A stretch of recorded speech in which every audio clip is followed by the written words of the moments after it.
Thank you, Mr. Chairman. I made my point. There's no such thing as 23 billion sa Paulit-ulit na tayo DPWH. kanina Thank pa you, na Mr. Chairman. 21.7 billion. Kabuang Kanaday. Umani na negatibong komento ang nangyaring sagutan ni Senators Nancy Binay at Alan Peter Cayetano sa pagdinig kaugnay sa bagong building ng Senado. Pero si Senator Robin Hood Padilla sinabing ikinasiya pa niya ang pangyari bilang bagong mambabatas. Ako'y maraming nagtatanong sa akin pero ako'y masaya sa mga ganong klaseng palitan ng mungkahi at naratibo kasi tayo ay nasa Kongreso. Yung mga ganong klaseng pag-uusap, talakayan, dapat mangyari yun. Lalo na ako, number one na tagahanga ako ng Westminster. Ano ibig sabihin? Yung Westminster kasi yung parliamentary talagang laging may debate, laging may... Masaya ako kahapon. Hindi naman. Ako, sa aking palagay, sana nga may mangyari yan sa plenaryo. Sa plenaryo sila sa totoo lang, ang babait pa natin. Kasi sa ibang bansa, makita mo sa Korea, makita mo sa mga tinatawag natin na parliamentary form of government. Natural lang yun. Nangyayari talaga yun. Hindi rin naniniwala ang senador na makakaapekto ang pangyayari sa imahe ng Senado. Pero sabi ni Padilla, sana lamang din ay hindi nagkakaroon ng personalan kahit sa pinakamainit ng diskusyon o pagtatalo. Wala naman yung sa kanilang dalawa, yung personalan lang. Medyo yun lang mga personalan. Yung mga personalan.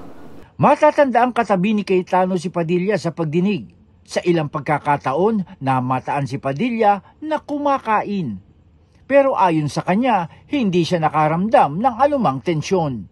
Paliwanag ni Padilla. Hindi kasi hindi ako makakain nung una kasi nagbigay ng pagkain, hindi ako makakain kasi nagsasalita si Senator Alan, dadalawa lang kami, baka bigla niya akong tanungin. Mahirap naman na may laman yung bibig ko. Pero nung dumating na si Senator Nancy, sabi ko, pwede na akong kumain.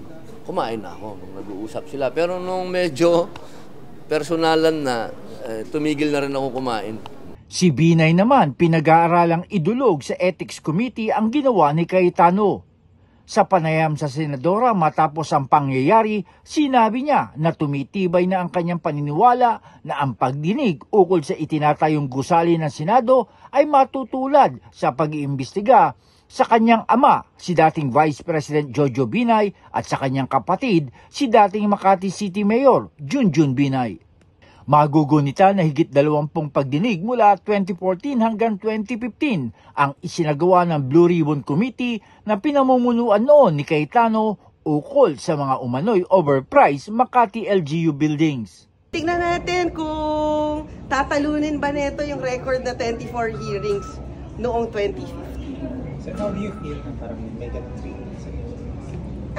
Siyempre tao lang din naman tayo and parang yung sugat na akala ko naghilom na, parang binuksan muli dahil naaalala ko yung ginawa sa pamilya ko kung paano nila sinira yung pangalan namin. Diin ni Binay lumihis ang pagdinig sa tunay na pakay ng pagpapatawag nito ni Cayetano. Yun na nga, isa di ba ang linaw ng topic, cost of the construction of the building. So dapat ang ini-input lang natin yung yung bahagi dun sa pagpapatayo ng building, di ba? Kaso lang, sinama nila yung land, tapos kung ano pa yung mga sinama nila. Wala pang inilabas na pahayag ang kampo ni Cayetano ukol sa naging bangayan nila ni Binay.